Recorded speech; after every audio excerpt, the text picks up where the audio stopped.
ఈ రోజు ఎర్లీ మార్నింగే కాల్ వచ్చిందనమాట. బ్రో ఇలా ఆక్సిజన్ ఆగిపోయినాయి అని చెప్పి. సో, బ్రదర్ వాళ్ళ దగ్గరికైతే వెళ్లి నేనైతే చెక్ చేశాను. సో, ఇంటర్నల్ ఫిల్టర్స్ అయితే ఆగిపోవడం జరిగింది. యాక్చువల్‌గా ఇంటర్నల్ ఫిల్టర్స్ అని వోల్టేజ్ ఫ్లక్చుయేషన్స్ వచ్చినప్పుడు మనకి అప్ అండ్ డౌన్ అవుతాయి. అండ్ మీరు ఈసారి ఇంటర్నల్ ఫిల్టర్ క్లీన్ చేసినప్పుడు స్పాంజ్ మాత్రమే కాదండి. సో, ఈ మోటార్ దగ్గర అయితే ఫ్యాన్‌లా ఉంది కదా! సో, దీన్ని కూడా క్లీన్ చేయండి. మ్యాగ్నెటిక్ అనమాట ఇదొచ్చేసి.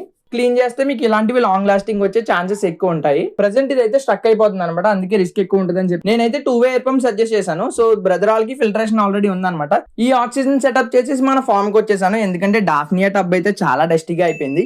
సో, ఈ డాఫ్నియా టబ్‌లో స్టార్టర్ తీసుకొని వేరే ఫ్రిడ్జ్ టబ్‌లో వేసానన్నమాట. మనం ఫిషెస్ అయితే తీసేసాము. ఈ గ్రౌండ్‌లో ఉంది కదా! ఈ డస్ట్ అయితే క్లీన్ చేసి ఈ ఓల్డ్ వాటర్‌లో మనం డాఫ్నియా స్టార్టర్ వేసేస్తున్నాము. ఎందుకంటే చాలా బాగా గ్రో అవుతది కాబట్టి. మా టెర్రస్ పైన లోటస్ టబ్ ఉంటదని మీలో చాలా మందికి తెలుసు. సో, హీట్ ఎక్కువ అవ్వడం వల్ల దీంట్లో నియర్లీ 70-80 మాలిస్ చనిపోయి నాకైతే చాలా బాధేసింది. అందుకే వీడియో కూడా తీయలేదు. ఇంకొక ఫ్రిడ్జ్‌లో లోటస్ ఏసి అయితే ఇలా సెటప్ చేసాము. నెక్స్ట్ టైమ్ నుంచి మాలిస్ అయితే దీంట్లో గ్రో చేద్దాం అనుకుంటున్నాను. మీకు ఎలాంటి ఫిషెస్ అండ్ యాక్సెసరీస్ కావాలన్నా మన ఫార్మ్ విజిట్ చేయొచ్చు. లేదంటే కాల్ ఆర్ మెసేజ్ చేసి మీరు ఆన్‌లైన్‌లో కూడా ఆర్డర్ చేసుకోవచ్చు.